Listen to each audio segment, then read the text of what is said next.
तो हेलो दोस्तों, कैसे हो। आज हम बात करेंगे जो भी हमें संविधान ने अधिकार दिए हैं उनके बारे में। तो जो अधिकार हमें संविधान ने दिए हैं वो क्या कहलाएगा, हमारे अधिकारों का घोषणा पत्र कहलाता है ना। पिछली वीडियो में हमने संविधान के बारे में बात की थी, जिसने नहीं देखी जाके देखें, है ना। तो मौलिक अधिकार, तो देखो जो मौलिक अधिकार है, जो मौलिक अधिकार का जो कॉन्सेप्ट है वो जो भारतीय संविधान है, भारतीय संविधान ने अमेरिकी संविधान से लिया था। ठीक है। जो मौलिक अधिकार है ये क्यों जरूरी है, ताकि जो लोग हैं, लोगों के जो राइट्स हैं, अधिकार है, उनको प्रोटेक्ट किया जा सके। कोई भी जो सरकार है, सरकार क्या ना करे, किसी के राइट्स से खेले ना, है ना। और उनको आज़ादी भी मिले लोगों को, तो इसलिए मौलिक अधिकार जरूरी है। तो हमारे जो भारतीय संविधान है, भारतीय संविधान के अंदर 6 मौलिक अधिकार हैं। कौन कौन से हैं?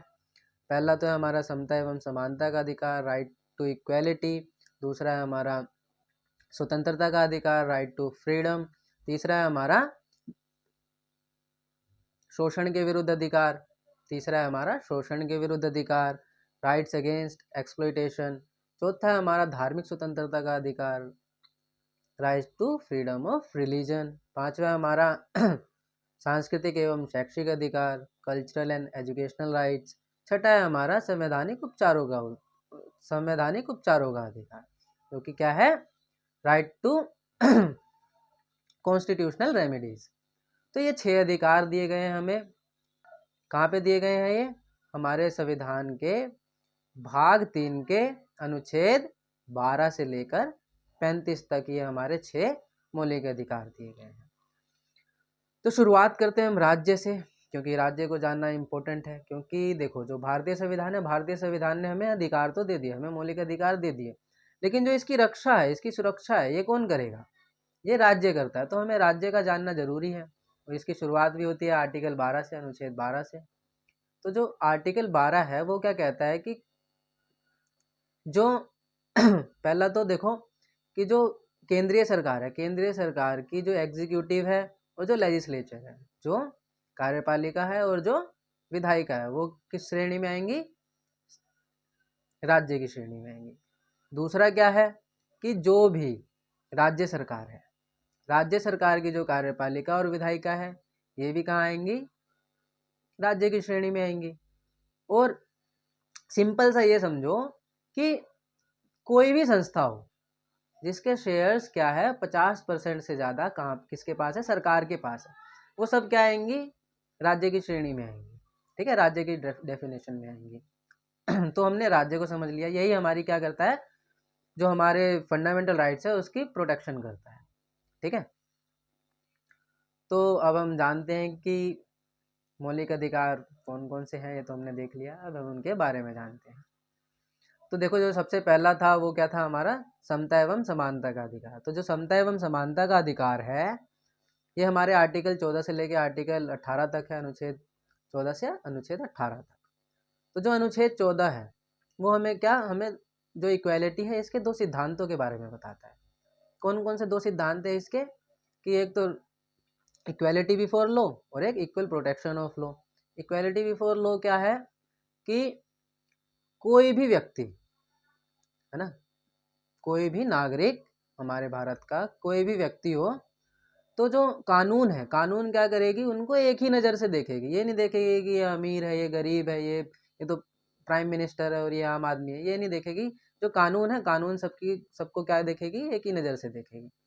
और जो दूसरा है हमारा इक्वल प्रोटेक्शन ऑफ लॉ, ये क्या है कि जो कानून है, कानून सबकी प्रोटेक्शन इक्वल करेगी। ये नहीं कि किसी को क्या मिल गया किसी के लिए बायस है सरकार या राज्य, ऐसा नहीं है। क्या होगा कि जो कानून है, कानून सबकी इक्वल प्रोटेक्शन करेगी। ऐसा नहीं है कि और वो किसी के लिए बायस हो। ठीक है। तो हम देख लेते हैं किन किन चीज़ों पर राज्य भेदभाव नहीं कर सकती। तो देखो, कोई भी व्यक्ति चाहे किसी भी धर्म का हो, किसी भी जाति का हो, किसी भी लिंग का हो, चाहे मेल हो चाहे फीमेल हो, चाहे हिंदू हो, मुसलमान हो या क्रिश्चियन हो, कोई भी धर्म का हो या कोई भी जाति हो उसकी, ठीक है, और किसी भी नस्ल से हो, काला हो, गोरा हो, कुछ भी हो, है ना, और उसका कोई भी जन्म का स्थान हो।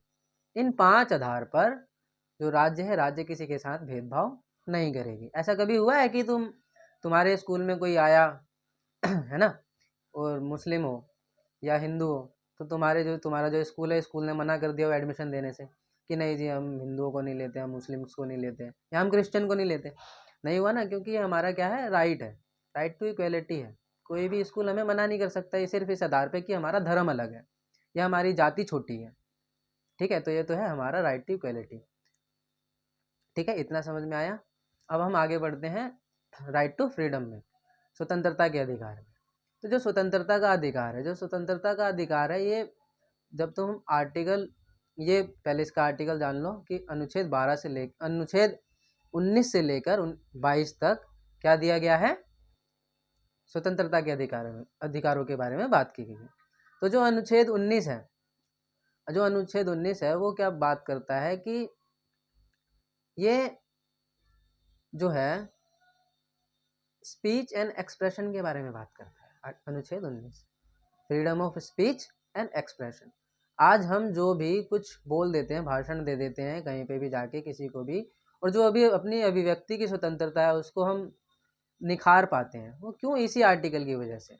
आज हम घर में बैठ के किसी को भी गाली दे देते हैं, है ना, इसी अनुच्छेद का हवाला लेते हुए हम किसी को कुछ भी बोल देते हैं कि जी हमारा तो राइट है, हम किसी को कुछ भी बोल सकते हैं, है ना। इसी के अंदर आता है कि हम कोई सभा बिठा सकते हैं, इकट्ठे हो सकते हैं लोग बाग, है ना, लेकिन वो शांतिपूर्ण होनी चाहिए, है ना। हम भारत देश के अंदर कहीं पर भी आ जा सकते हैं, कहीं पर भी बस सकते हैं, इसका अधिकार हमें कहाँ मिलता है? यही मिलता है। हम अपना कोई सा भी प्रोफेशन चुन सकते हैं, है ना, कोई सा भी प्रोफेशन में कोई वकील बन सकता है, कोई डॉक्टर बन सकता है, मतलब कि कोई किसी को कुछ व्यापार करना हो, बिजनेस करना हो, वो कर सकता है। तो हमें अपना जो प्रोफेशन है वो भी चुनने का अधिकार है, वो भी हमें यहीं से मिलता है। तो अब हम बात करते हैं आर्टिकल 21 की। आर्टिकल जो 21 है, अनुच्छेद 21, ये हमें जीवन जीने का अधिकार देता है ना, ये हमें जीवन जीने का अधिकार देता है, लिबर्टी के साथ, आज़ादी के साथ, सम्मान के साथ। ऐसा नहीं है कि सिर्फ जीवन जीने का अधिकार दे दिया और हमें सम्मान मिल ही नहीं रहा, ये हमें सम्मान के साथ जीवन जीने का अधिकार देता है। ठीक है, जो अनुच्छेद 21 वैसे बहुत बड़ा है, इसके अंदर हमारा स्वच्छ हवा लेने का अधिकार, शांतिपूर्ण तरीके से जीने का अधिकार, सारे अधिकार इसी के अंदर, खाना खाने का अधिकार, नींद लेने का अधिकार, सारे अधिकार इसी के अंदर है। ठीक है, एक और चीज़ है कि आर्टिकल जो 21A है, 21A जो है वो हमारे बात करता है राइट टू एजुकेशन की। कोई भी बच्चा जिसकी उम्र 6 साल से लेकर कितनी 14 साल तक है, उसका जो पढ़ने का अधिकार है वो आर्टिकल 21 देता है। कोई भी स्कूल मना नहीं कर सकता किसी भी बच्चे को जो कि जिसकी उम्र 6 साल से लेकर 14 साल के बीच में है, एडमिशन देने के लिए कोई मना नहीं करेगा। ठीक है, कुछ भी पढ़ना चाहे वो सरकार उसे पढ़ाएगी, राज्य उसे पढ़ाएगा।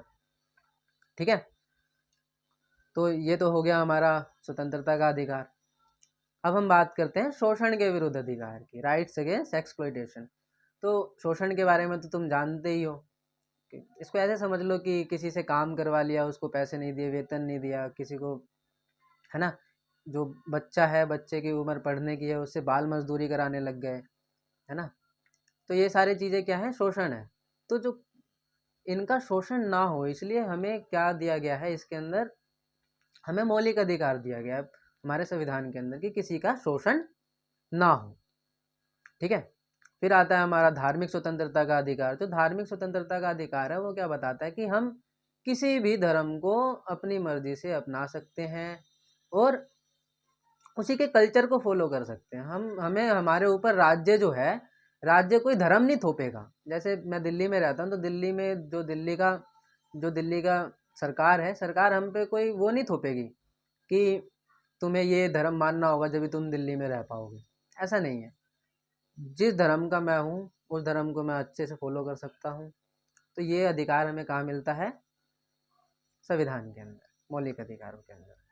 ठीक है, फिर आता है हमारा सांस्कृतिक एवं शैक्षिक अधिकार। अब देखो, जो ये शैक्षिक अधिकार और जो सांस्कृतिक अधिकार है ये इसी से मिलता जुलता है कि किसी भी संस्कृति को फॉलो करो, है ना। आजकल कर रहे हैं ना लोग बाग, रील्स देख रहे हो तुम, हमारी संस्कृति अच्छी होते जा रही है धीरे धीरे, है ना। फिर क्या है कि शैक्षिक अधिकार की बैकवर्ड क्लासेस के लिए भी क्या दिया गया है थोड़ा सा उनको पुश करने के लिए ये आर्टिकल डाला गया है। फिर आता है हमारा संवैधानिक उपचारों का अधिकार। ऊपर के जितने भी 5 अधिकार हैं, अगर ये छठा अधिकार ना हो तो कोई फायदा नहीं है। जो छठा अधिकार है वही हमारे ऊपर के 5 अधिकारों को क्या करता है, प्रोटेक्ट करता है। क्या है, संवैधानिक उपचारों का अधिकार। इसमें एक लीगल मैक्सिम है, वो भी जस्ट ईवी रेमेडियम। इसका मतलब होता है कि where there is a right there is a remedy, वो भी जस्ट ईवी रेमेडियम। इसका मतलब क्या होता है कि where there is a right there is a remedies. ठीक है, तो जहाँ हमें अधिकार मिलेंगे वहाँ हमें उसके उपचार भी मिलेंगे। अगर मान लो कि कुछ गलत होता है मेरे साथ उन 5 अधिकारों में, मान लो कि मेरे को स्कूल में एडमिशन नहीं दिया, 14 साल का हूँ मैं, 13 साल का हूँ, मुझे एडमिशन नहीं दिया, है ना। मैं किसी या मान लो कि मुझे सिर्फ इसलिए एडमिशन नहीं दिया क्योंकि मैं मुस्लिम हूँ या मैं हिंदू हूँ, तो क्या है कि मैं क्या करूँगा, दूसरे स्कूल जाऊँगा या तो उनसे लड़ूंगा कि भैया मेरे को बताओ कि क्यों नहीं दे रहे मुझे एडमिशन, है ना। तो जो संवैधानिक उपचारों का अधिकार है, राइट्स टू कॉन्स्टिट्यूशनल रेमेडीज, ये हमें बताता है कि जब तुम्हारे साथ कुछ बुरा हो, किस वे में, कि जब तुम्हारे मौलिक अधिकारों का कोई उल्लंघन करे, राज्य क्या करे, उल्लंघन करे, तो आपके पास रेमेडीज हैं कि आप आर्टिकल 32 का यूज करके आप सीधे सुप्रीम कोर्ट में अपनी अर्जी लगा सकते हैं कि भैया हमारे साथ ऐसा ऐसा इस संस्था ने किया है। ठीक है, और आर्टिकल 226 का यूज करके कहाँ पर, हाई कोर्ट के अंदर डायरेक्ट जा सकते हैं। ठीक है, 5 तरह के रिट्स हैं जिनका यूज करके हम जाते हैं सीधा हाई कोर्ट या सुप्रीम कोर्ट। कौन कौन से है, सबसे पहला है हमारा हैबियस कॉर्पस, फिर मैंडामस, फिर क्यो वारंटो, फिर प्रोहिबिशन, और 5वां क्या है हमारा, सर्चरारी। तो ये रिट्स हैं जिनका यूज करके हम कहाँ जाते हैं, सीधा हाई कोर्ट जा सकते हैं या सुप्रीम कोर्ट जा सकते हैं अगर हमारे किसी भी अधिकारों का उल्लंघन हुआ है तो।